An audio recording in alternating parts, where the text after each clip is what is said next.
In my previous life, my legitimate elder sister forced me into marriage with the most lowly horse servant in the household. However, that horse servant later rose to prominence due to his meritorious service in saving the prince, and I subsequently became the most envied noble lady in the capital. Consumed by jealousy, my elder sister's eyes turned red with envy. In this new life, she disregarded all obstacles and stubbornly engaged in an illicit affair with the horse servant. Yet, she soon discovered that the one who ascended to greatness due to his heroic deeds was, in fact, me. As I awakened, I was immediately confronted with both good news and bad news. The good news was that I had been reborn. The bad news, however, was that it seemed I was destined to die once more. A gleaming steel blade pressed against my throat, and a tall man with a cold smirk remarked, "I apologize. Though we bear no grudge, my lady has decreed that you must perish by the third watch, and I cannot allow you to linger until the fifth." Memories from my previous life surged wildly, and I recognized the man before me. He was my family steward, Jolin, and also my husband in my past existence. I had returned to that fateful night when he was ordered by my elder sister to take my life. The blade's tip had already pierced my skin, blood flowing forth. Just as I was about to speak, when the door was suddenly flung open from the outside. My elder sister, Lin Yanru, stumbled into the room. Upon seeing that I was still alive, she let out a sigh of relief and rushed to embrace Jolin tightly. "Thank the heavens, Alin, there is still time." Jolin was taken aback as Lin Yanru passionately pressed her lips against his. "Alin, do not marry her. I wish to be with you." In that instant, I realized that my elder sister Lin Yanru had also been reborn. My family had long been prominent merchants, and Lin Yanru was the sole daughter of my father and the first wife, cherished since childhood as if she were a precious jewel. In stark contrast, I was a concubine's daughter, bereft of maternal affection, lacking in beauty, and from a young age, I had preferred wielding weapons over engaging in the arts of femininity. My father despised my lack of refinement, and Lin Yanru had never regarded me as anything but an insignificant concubine's daughter. Yet, by a twist of fate, I had saved the young master of the Su family on the streets. This young master, handsome and charming, was the very object of Lin Yanru's affection. As he became increasingly enamored with me due to my act of valor, even seeking a matchmaker to propose to my family, Lin Yanru could no longer remain idle. She sought to have me killed, but was aware that such a task would not be easily accomplished. Thus, she summoned Jolin, her devoted servant who had professed multiple times, "My worthless life belongs to my lady." Lin Yanru, with tears in her eyes, played the victim, claiming only Jolin could assist her, and offered him 10 taels of silver to murder me and escape. "In this way, you will have helped me and gained your freedom."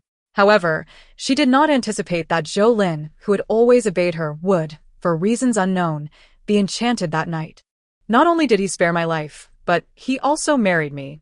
Subsequently, he leveraged the secret that Lin Yanru had once intended for him to kill me as a means to compel her into returning her contract of servitude. Originally, with events unfolding in this manner, Lin Yanru felt discontented but could ultimately accept it. After all, she had achieved her desire of marrying the young master of the Su family, while I was left with Jolin, whom she had always looked down upon. Yet fate is capricious. Within 3 months of Lin Yanru's marriage to the Su family, her husband was implicated in corruption, and their once magnificent household was left in ruins. The young master squandered their last resources on indulgence and returned home with a malady acquired from a brothel. Meanwhile, Jolin, despite his lowly beginnings, experienced a stroke of extraordinary fortune. After regaining his freedom, he was chosen as a guide for the emperor during a hunting expedition, where an assassin attempted to strike the emperor. Without hesitation, Jolin leaped forward to protect him, sustaining a wound in the process. Afterward, Jolin, having survived the ordeal, was honored for his bravery and selected to serve in the Imperial Guard. Later, when the Ning prince conspired against the throne, Jolin remained calm amidst chaos, employing clever strategies to thwart the enemy and holding off the prince's forces for an entire night until reinforcements arrived. In recognition of his valor, the emperor granted him the title of Marquis of Loyalty and Courage. The once ridiculed steward rose to prominence, and I, in turn, basked in the glow of his newfound status, becoming the esteemed lady of the Marquisate. Jolin treated me with utmost respect, refusing to take concubines or beautiful maidservants, and we shared a harmonious partnership. Much to the envy of the noble women in the capital, Lin Yinru, consumed by jealousy, confronted me during a visit to the ancestral hall, her eyes blazing with regret and resentment. "Zhou Lin loves me. Had I not sent him to kill you that night, he would have come to marry me after his rise. Lin Wani, you have stolen everything that rightfully belonged to me, and I shall not allow you to live in peace." In her madness, she laughed maniacally and set the ancestral hall ablaze, and thus we perished together in the inferno. Now we have been reborn once more. In this moment, Lin Yinru passionately kissed Zhou Lin while I struggled to rise, clutching my wound in a desperate attempt to flee. Zhou Lin, alert, noticed my movements and stepped on my shoulder, raising his blade. Yet Lin Yinru grasped his arm, exclaiming, "Stop." My heart raced, trembling with anxiety. But clarity began to emerge in my mind. Lin Yinru would not kill me, the body would be discovered, and the authorities would not be idle. Zhou Lin would eventually be implicated. In her original plan, he was merely a pawn, but now she clearly sought to become his wife in this new life, and thus, she could not allow him to bear the weight of murder tonight. Zhou Lin, unaware of the intricacies, urged, "Yinru, why do you stop me? If you don't kill her, she will become a stumbling block to your marriage with the Su family." Lin Yinru's brow relaxed as she sensed Zhou Lin's affection for her. She took his hand, tears streaming down her face. "Ah Lin, I have come to an understanding. You would do anything for me. How could I sacrifice you for wealth and status?" With heartfelt sincerity, she proclaimed, "I shall not marry into the Su family. From this day forth, whether in poverty or riches, I shall remain by your side." Zhou Lin was moved. "But your parents will never consent." "I have my ways," Lin Yinru replied softly. Then, she turned her gaze toward me. I lay on the ground in agony, pinned beneath Zhou Lin's foot. In truth, I possessed the skills to defend myself. But Zhou Lin had incapacitated me with a sleeping gas, leaving me utterly powerless. At this moment, I was at their mercy, and even if Lin Yinru chose not to kill me, she would not let me escape unscathed. How could I assure her peace of mind? In a flash of inspiration, I raised my voice defiantly. "Elder sister, are you not afraid I will vie for the young master of the Su family with you? I warn you, if you do not kill me now, the one who marries him will surely be me." Lin Yinru nearly burst into laughter at my words. The young master of the Su family, handsome and charming, had long been the object of many ladies' dreams. Yet, it was only after marrying him in my previous life that Lin Yinru discovered he was nothing more than an empty vessel. Following the downfall of the Su family, the young master squandered his remaining wealth on debauchery, returning home to abuse her. Now, oblivious to my rebirth, Lin Yinru believed I was genuinely intent on marrying the young master, and thus could finally relax. Indeed, she commanded Zhou Lin to release me. "Ah Lin, let her go." Zhou Lin hesitated. "What if she reveals tonight's events?" "Do not worry, she would not dare," Lin Yinru assured him, smiling at me. "If you tell anyone that you were captured by Zhou Lin tonight, even if you return alive, the Su family will suspect you have been sullied. In that case, the young master you long for will no longer want you." I bit my lip, feigning a look of humiliation and helplessness. "So, this is a transaction. You must not disclose what happened between me and Zhou Lin, and I shall not hinder your marriage into the Su family. How does that sound?" Lin Yinru proposed. I remained silent for a long moment before nodding in agreement. Lin Yinru smiled, turning back to embrace Zhou Lin once more. I stumbled out into the moonlit night, which was beautifully serene. We both seemed to have achieved our desires. Upon returning home, I adhered to the agreement with Lin Yinru and remained silent. In turn, she commenced her plan. She began by persuading our father to purchase a significant quantity of coal, stockpiling it in our shop. My father was perplexed. As we resided in the south, where the winters were mild and there was no need for such a surplus of fuel. However, Lin Yinru remained resolute, knowing that her father had always indulged her, and thus she complied with his wishes. Just a few days later, an unprecedented snowstorm swept through the city, bringing with it a bitter cold that had not been felt in decades. The demand for charcoal skyrocketed, and my father, having stockpiled coal early on, reaped significant profits. Subsequently, the mistress of the house decided to renovate several rooms in the west wing, but Lin Yinru promptly interjected, "Mother, it will be of no use. It would be a waste of silver." Indeed, soon after, a willow tree in the west courtyard toppled, collapsing several structures. My father and the mistress were taken aback and began to realize Lin Yinru's uncanny foresight. With the groundwork laid, Lin Yinru finally revealed her trump card. Father, mother, I must confess that I often dream of celestial beings at midnight, and they reveal to me the events of the future. My father was elated. What have the celestial beings told you? Lin Yinru whispered. For instance, Lord Su will be investigated for corruption and exiled. The entire estate will be confiscated, and young Master Su will contract a disease from a clandestine courtesan in the midst of his revelries. Upon hearing this, the mistress turned pale. Will the Su family truly meet such a fate? No, we cannot allow Nyenru to marry into that family. My father, however, pondered deeply, caught in a dilemma. But Lord Su has already requested for my Lin family's daughter to be his bride, and I have consented. If I refuse now, will it not offend him?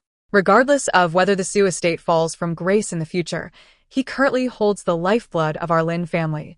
If we anger Lord Su, and he removes me from the list of royal merchants, our family will surely suffer this year. Lin Yinru smiled. Father, there's no need to fret. The Lin family has more than one daughter. Not long ago, wasn't one he saved from thugs by young Master Su? The mistress, upon hearing this, felt a wave of relief. My lord, it seems that marrying Wan Yi to him is the best course of action. My father, who had never favored me, contemplated for a moment before responding. Indeed, yet Wan Yi is the younger sister. In prominent families, the eldest daughter typically marries first. We must secure another match for Nyenru. Lin Yinru quickly declared, Father, the celestial beings have already indicated my destined husband. Who is it? Lin Yinru clapped 3 times. And Zhou Ling walked in. My father's complexion turned ashen, and the mistress nearly fainted. Zhou Ling, a mere horse servant? Lin Yinru resolutely grasped Zhou Ling's hand. Daughter and Zhou Ling share mutual affection. Moreover, Zhou Ling possesses extraordinary qualities. He is destined for great success. Father, mother, I have already shared intimate moments with Zhou Ling. I shall marry no one else.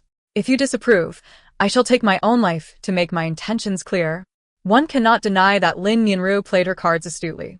With this maneuver, she compelled both my father and the mistress to acquiesce to this absurd union while simultaneously moving Zhou Ling to the depths of his emotions. Thus, within the Lin residence, Lin Yinru and Zhou Ling were entwined in their romantic escapades.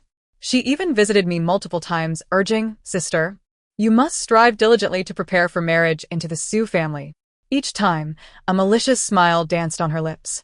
Externally, I feigned eagerness, but secretly, I was plotting my own course. Firstly, I trained in martial arts. My mother, in her earlier years, was the daughter of a general. But after our family fell from grace and my father and brothers were executed, she was sold into servitude and ended up in my household. While she was alive, I was taught martial skills and military strategies within this small courtyard. She would stroke my head and say, Wani learns so quickly. Afterward, she would shed tears in silence, for she understood that for women like us, confined to the inner quarters, these skills were merely a means of survival. Little did she know how much those teachings would assist me later. In my previous life during the palace coup, it was not Zhou Ling who commanded the troops effectively, but rather I. On the night when Zhou Ling's dagger was poised to pierce my throat, I pleaded for my life. I offered to marry him, arguing that my elder sister sought my demise merely to prevent me from interfering with her marriage into the Su family. If I became Zhou Ling's woman, I could achieve the same end. I bear a resemblance to my elder sister. You can think of me as her. Zhou Ling was finally swayed. He spared my life. I traded humiliation for survival, a lesson taught to me by my mother, to endure and bide my time for revenge. Afterward, I gradually manipulated Zhou Ling to my advantage. During the autumn hunting event, Zhou Ling was tasked with leading the way while I was to serve. We were both present. When the assassin's dagger was about to plunge into the emperor's heart, it was I who discreetly pushed Zhou Ling forward. My reasoning was simple. If he survived, he would surely be rewarded, and I could bask in that glory. If he perished, I could ascend the ranks by marrying a wealthy man. There would be no loss for me. By a stroke of luck, Zhou Ling sustained serious injuries, yet survived. Not only did he live, but due to his physique, he was chosen to serve in the palace, becoming favored by the emperor. However, lacking intelligence, he became reliant on me for everything. Thus, the lessons from my mother proved invaluable. I had acquired the finest puppet. In later stages, I even poisoned Zhou Ling, ensuring he had no choice but to obey my commands. But now, I have been reborn, and everything has a more promising resolution.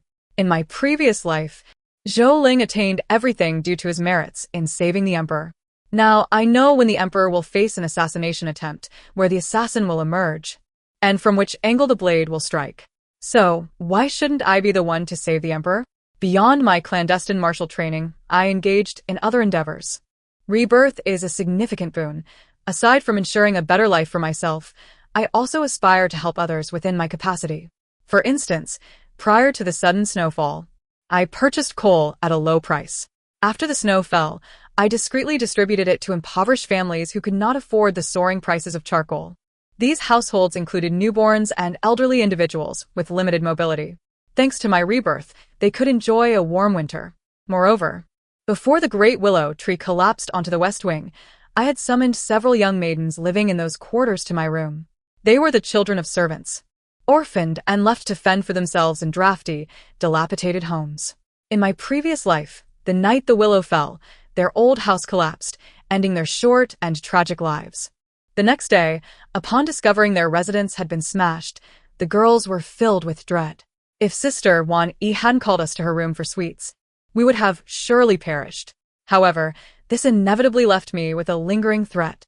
That day, after Lin Yinru had finished her rendezvous with Zhou Ling, she joyfully exited the courtyard, only to suddenly realize that the girls who should have perished in my past life were still alive. She belatedly sensed something was amiss. Calling them over, she inquired where they had gone on the night the willow tree fell. Upon learning they had been summoned by me, Lin Yinru's expression darkened. That night, when I returned to my room, I found it in disarray. Lin Yinru stood there with the servants, seemingly waiting for my return. Approaching me, she seized my chin.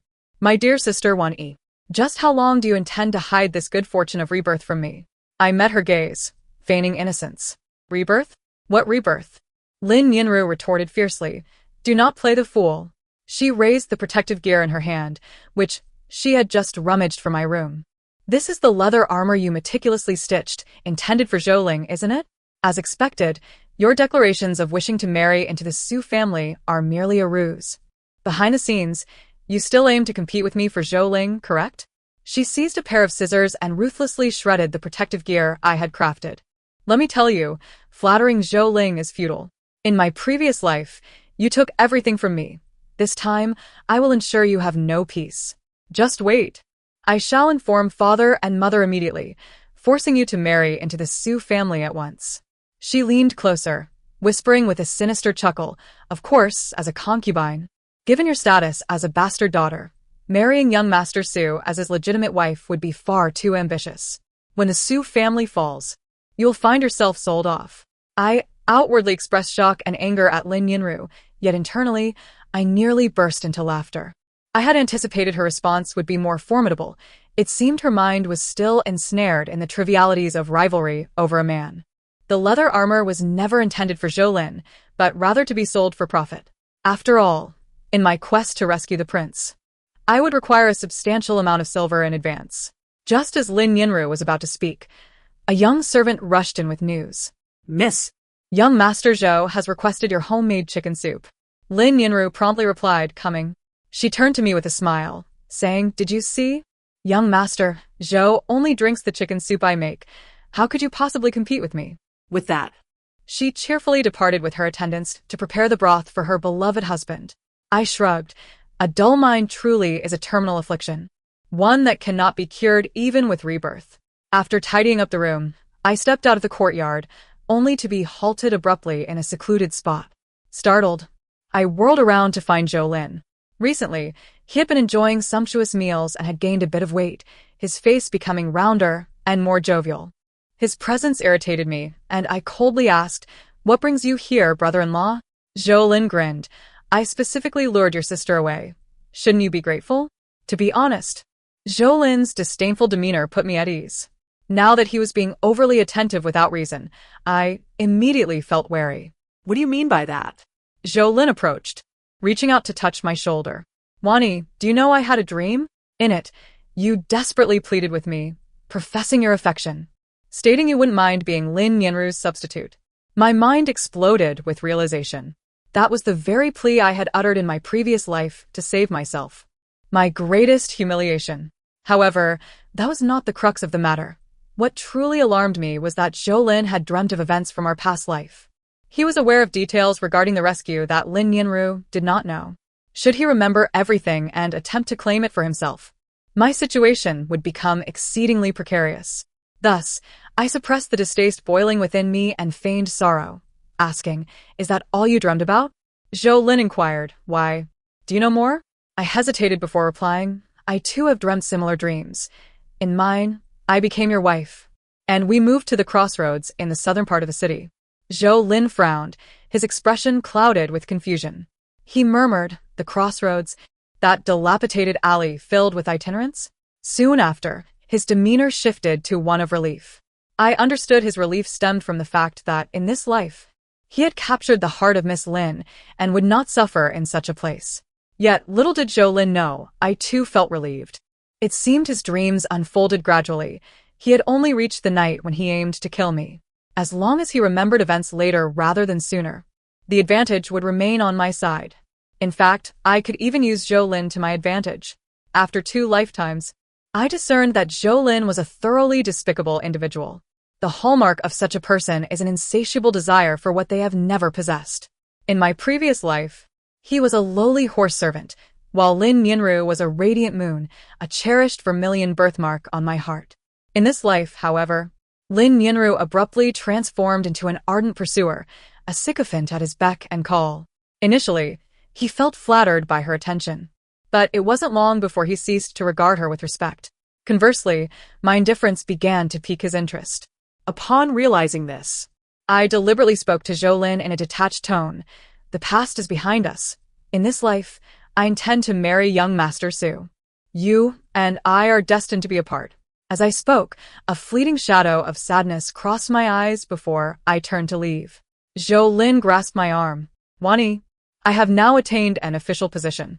For one in authority, having multiple wives is commonplace."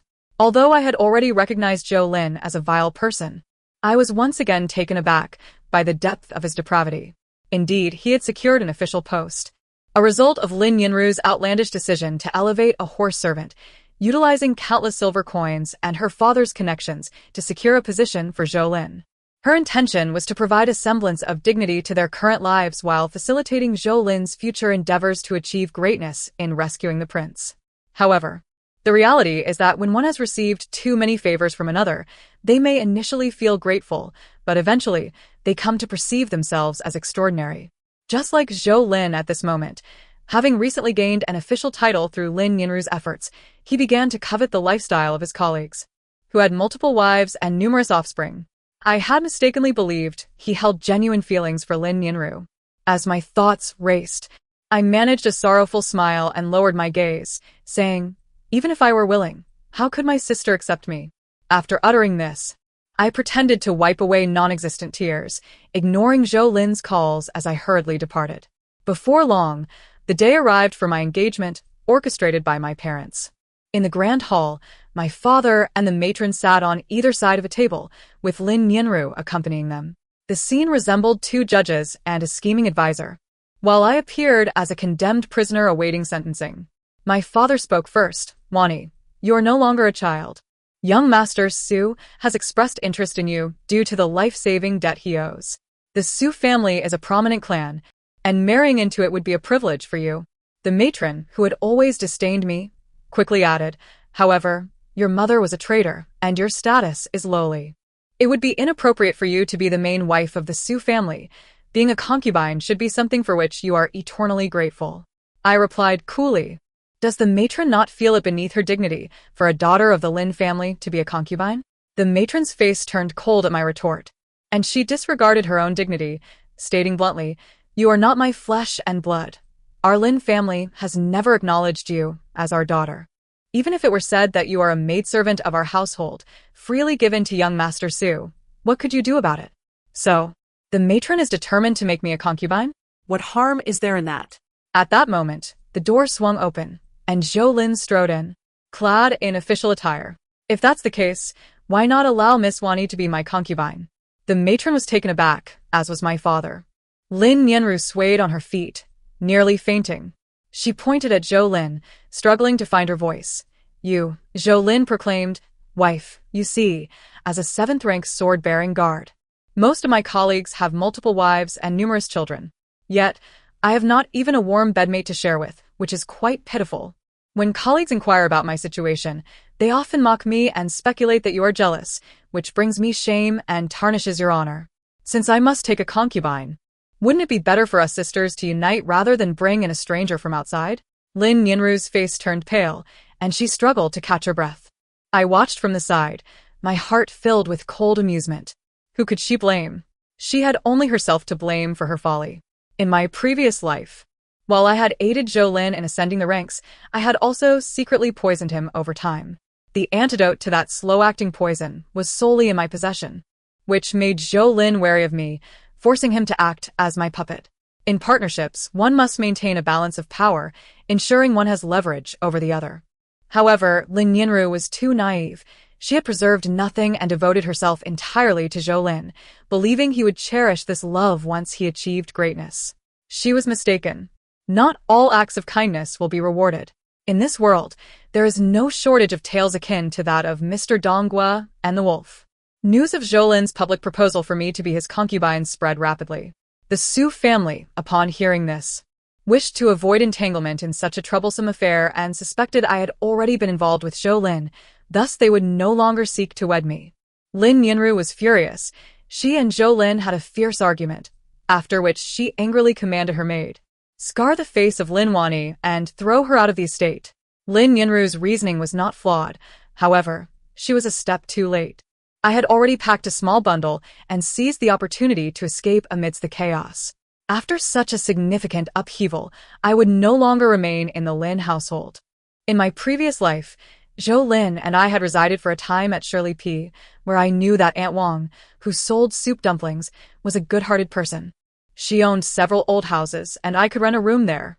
That night, I spread out my bedding and began contemplating my next steps. At the beginning of next month, the emperor would embark on a hunt. He would seek local residents to guide him in the mountains, and the task of selecting these locals would be entrusted to Eunuch Li. Such positions were open to anyone, so Eunuch Li would choose based on who offered the most silver.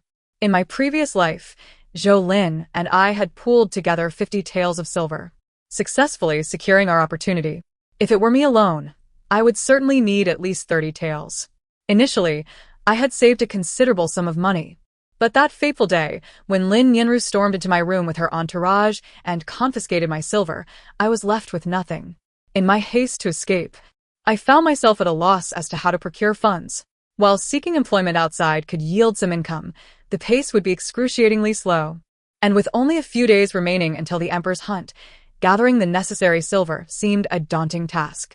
Just as I was in a state of anxiety, contemplating whether to risk returning to the Lin residence to retrieve some valuables, a knock sounded at my window. I looked up to find a youthful, radiant face staring back at me. It was Lining. She was the eldest among the little girls I had rescued in my previous life, those who had met a tragic fate beneath the great willow tree. "Sister Wan Yi," Lining whispered, "I came by myself. Please open the door." I opened the door and inquired, "How did you find this place?" Sensing my unease, Lining comforted me. "Don't worry. No one else knows you are here. Lu Erlang, who sells goods at the crossroad, is my uncle. He saw you here, and that's why I came." "Sister Wan Yi, I apologize. Did we say something wrong that made the young lady bully you?" In truth, they were but children, the eldest being merely 8. While the youngest was only 3 or 4, I could hardly hold them accountable. Thus, I gently patted Lin Ying's head. "No, it has nothing to do with you." Lin Ying then produced a small pouch of silver. "Sister Wan Yi, after you were kicked out of the manor, you must have no money left. This is for you." I was taken aback. Where did this money come from? Lin Ying replied, "Zhaodi earned some money washing clothes, and Yulian contributed her savings from rewards." I gazed intently at Lin Ying, aware that they could not have amassed such a sum on their own. Realizing I saw through her, Lin Ying bit her lip and confessed, "I pawned the jade pendant my mother left me." That pendant was a treasured keepsake of Lin Ying's mother. I immediately attempted to return the silver to her, but she recoiled sharply. Sister Wani, do you know? We all believe you are destined for greatness. Please do not let us down. With that, Lin Ying sprang from the doorway and dashed away. I stood there, clutching the coins these little girls had gathered for me, overwhelmed by a tumult of emotions. Their integrity, wisdom, and gratitude far surpassed that of men like Zhou Ling, making them far more deserving of my support and assistance. I clenched the silver tightly in my hand, realizing that rather than decline their generous offering, I should seize this opportunity to achieve greater things. Before I knew it, the day of the Emperor's autumn hunt had arrived. The Western Mountains had been cordoned off by the Imperial Guards, and local guides were required to present documentation to gain entry. Disguised as a man, I produced the documents I had obtained from Eunuch Li, and after a brief inspection, the guards allowed me inside. Our role as guides was straightforward. In addition to leading the Emperor and other officials during the hunt, we were to drive deer, rabbits, and other game onto the main path for the dignitaries. Drawing upon my memories from my previous life, I made my way towards the southeast, aiming for a location near a millennia-old tree. In my past existence, Zhou Ling had intended to venture to the western side of the mountain, but I had deduced that the southeastern direction would yield more game, thus ensuring greater rewards. As fate would have it, I was correct. Assassins had appeared approximately 2 miles away, startling the Emperor's horse and sending it galloping towards the ancient tree, where it collided and threw the Emperor off. This time, I would not allow Zhou Ling the opportunity to gain merit.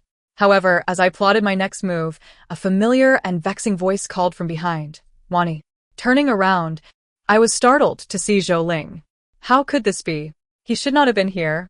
Oblivious to my alarm, Zhou Ling approached with enthusiasm, exclaiming, "Wani, I never expected you would go to such lengths just to see me. Rest assured, upon our return, I shall take you as my concubine." I was taken aback, having understood his meaning. Zhou Ling had not foreseen the events of my previous life. He merely recognized me from a distance, believing I had gone to great lengths to meet him. As the sun began to set behind the mountains, time was of the essence, and I needed to send Zhou Ling away at once. Lowering my gaze, I feigned shyness. "Zhou Ling, your kindness truly touches my heart. Since no one is likely to come here, why don't we?" Zhou Ling's face lit up with joy. "You mean you are willing to give yourself to me today?" Suppressing my disgust, I managed to smile. "Indeed. How about this? You wait for me behind that large rock over there." Zhou Ling reached for my hand. "Let us go together." Just then, the distant sound of hooves and indistinct voices reached our ears. "There are assassins." Only Zhou Ling, entranced by desire, failed to hear the warning. There was no time left. I shoved him forcefully. "You go ahead. I will change into a pink belly band and join you shortly." Zhou Ling, overjoyed, hurried towards the large rock. As soon as he left, the sound of hooves thundered closer. "Stop! Stop!" This was the same scenario as in my previous life. The Emperor had attempted to halt the horse, but it had been wounded by an assassin and lost all sense of reason, bolting forward in a frenzy. I dashed forward, grasping a tripwire between 2 trees. The rope tightened abruptly, causing the horse to stumble and throw the Emperor to the ground. I was prepared, leaping forward to catch the Emperor. "Your Majesty." At that critical moment, the assassin had also arrived, sword drawn, lunging towards the Emperor. Did you think I would block the sword? I would not. In my previous life, Zhou Ling had taken the blow, sustaining internal injuries that, while he survived, undoubtedly shortened his lifespan. I had a more cunning plan. Sure enough, as the assassin charged at the Emperor, he quickly drew his sword to defend himself. Meanwhile, I produced a circular object and tossed it at the assassin's feet. In the next instant, the assassin let out a wail and collapsed. The Emperor glanced down. A bear trap. The massive steel jaws clamped down on the assassin's leg, causing him to writhe in agony. The Emperor, seizing the opportunity, swiftly drove his sword through the assassin's shoulder, pinning him to the ground. He turned to me. "What is your name?" I bowed my head respectfully. "Lin Wani." The Emperor narrowed his eyes slightly. "Wani, a beautiful name." "Thank you, Your Majesty. It was given to me by my mother," I replied. This moment should have been one of triumph, a moving scene of heroism. However, the next instant, from behind the large rock, a naked figure emerged. "Wani, I've been waiting for you for ages." Are you ready? Zhou Ling shouted. The emperor's pupils dilated in shock. Fortunately, the awkwardness did not linger for long. Soon after, the imperial guards arrived to escort the emperor back.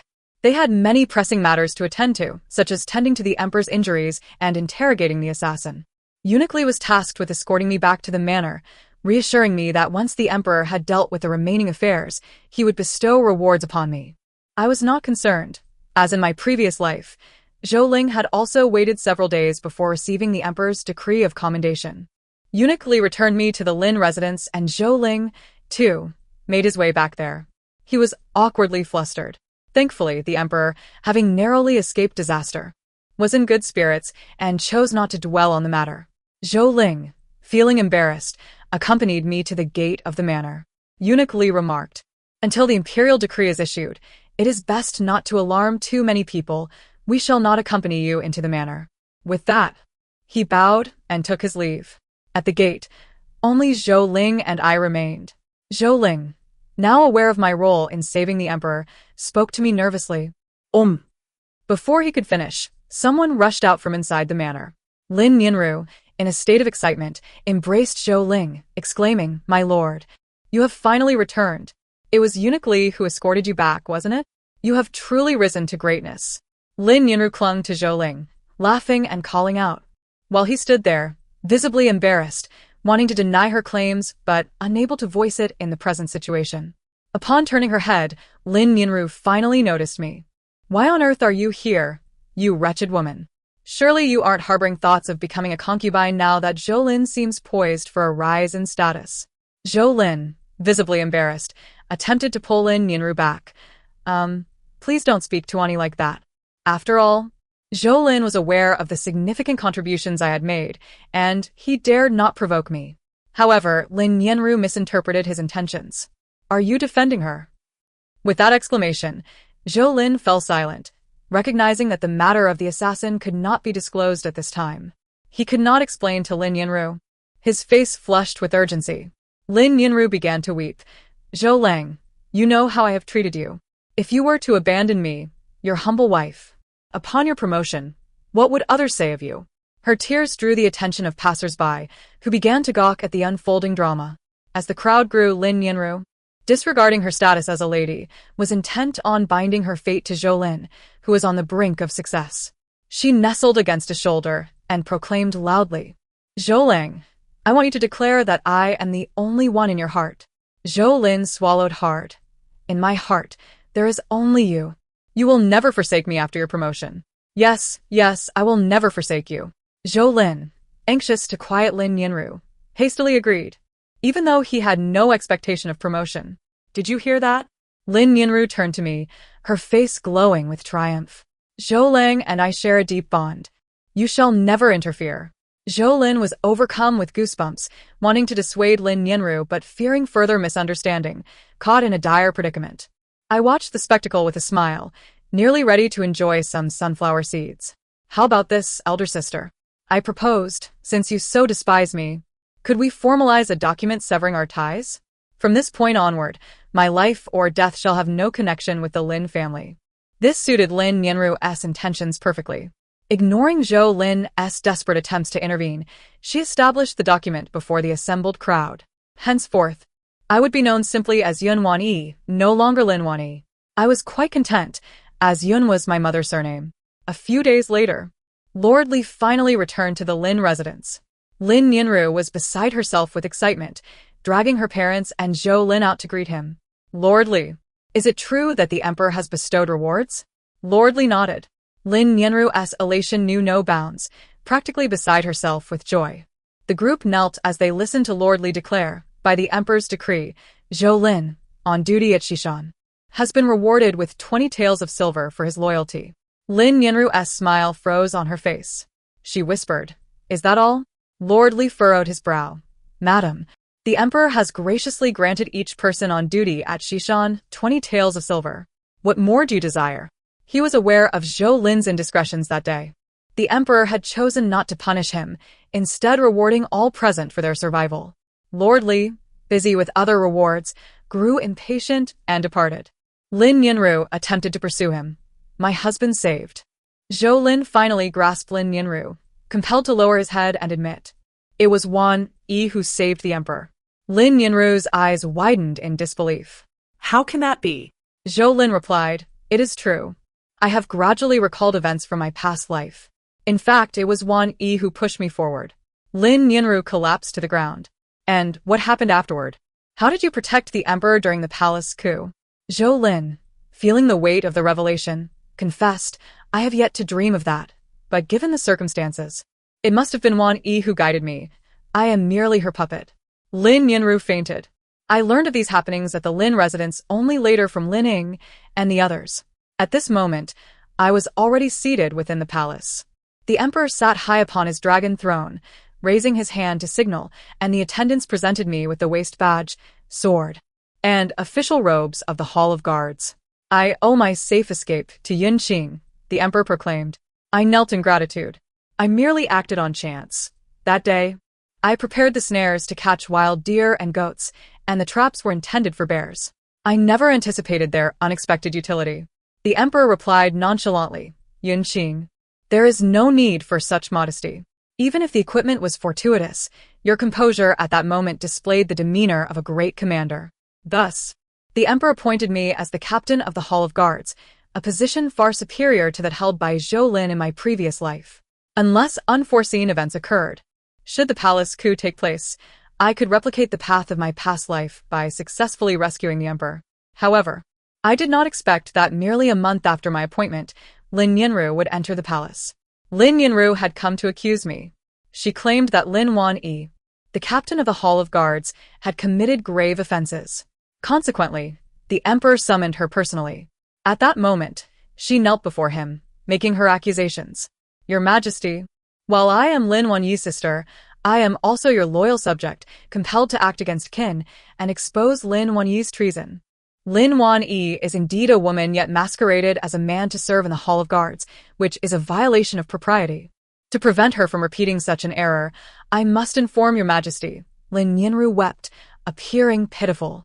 The emperor, seated upon his high dragon chair, rested his chin on his hand, the coronet's tassels obscuring his expression, leaving one to wonder what he truly thought. After a long silence, he declared, Let the bystanders leave.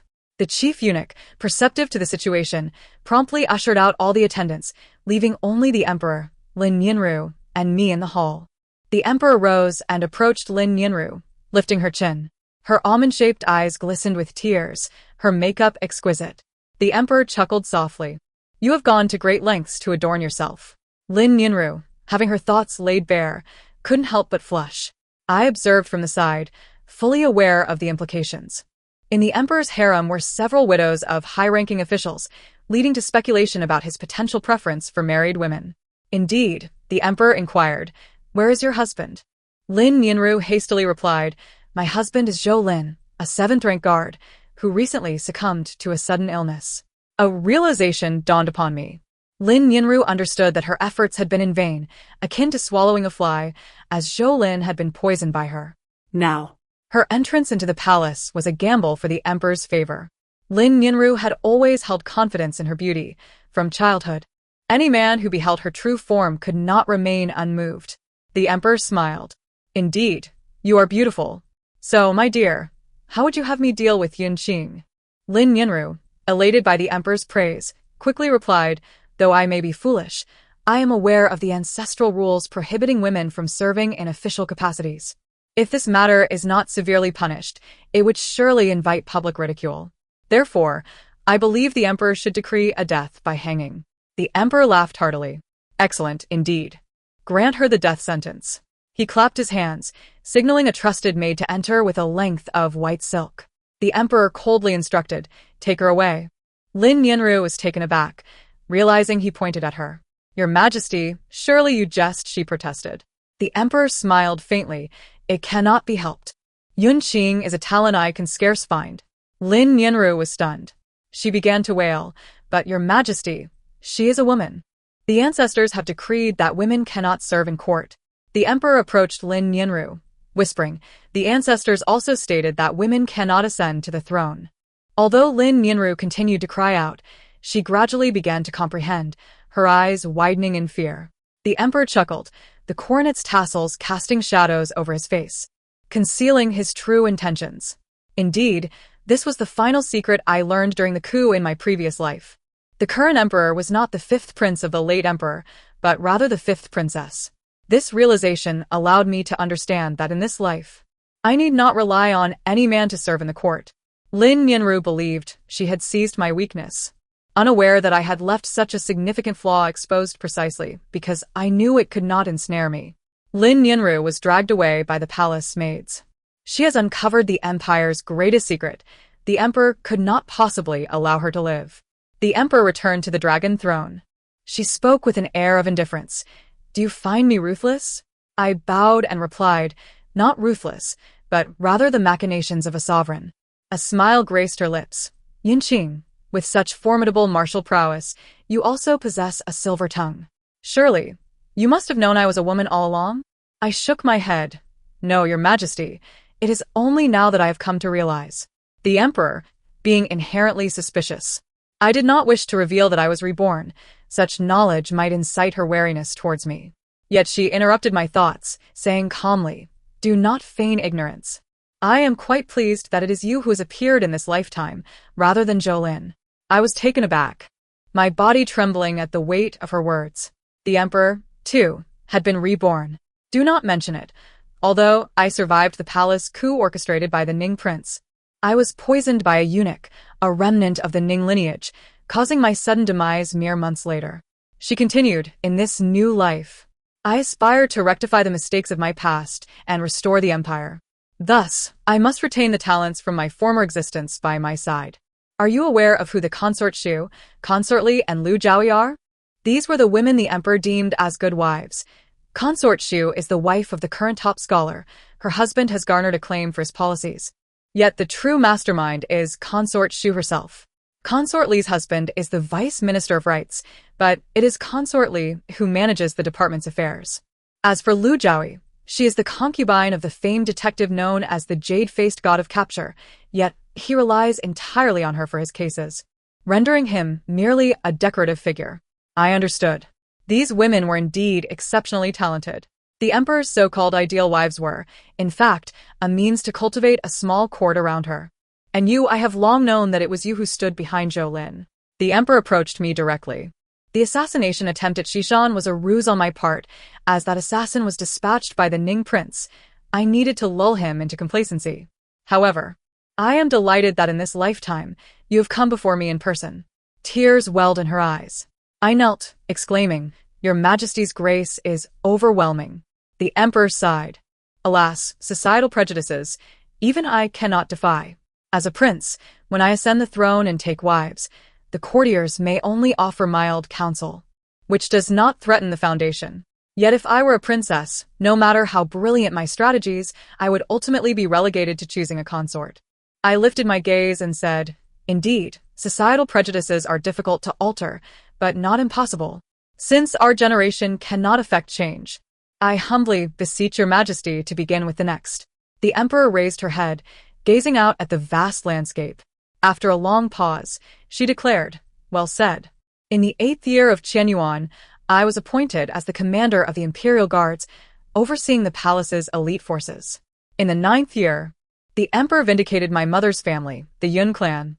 By the 12th year, a women's academy was established, granting both noble ladies and common girls the opportunity to pursue their studies. Under my guidance, Lin Ying became one of the inaugural students of the Women's Academy. I accompanied her to her mother's grave. Clutching the jade pendant in her hand, she wept, Mother, I have succeeded. Can you see me?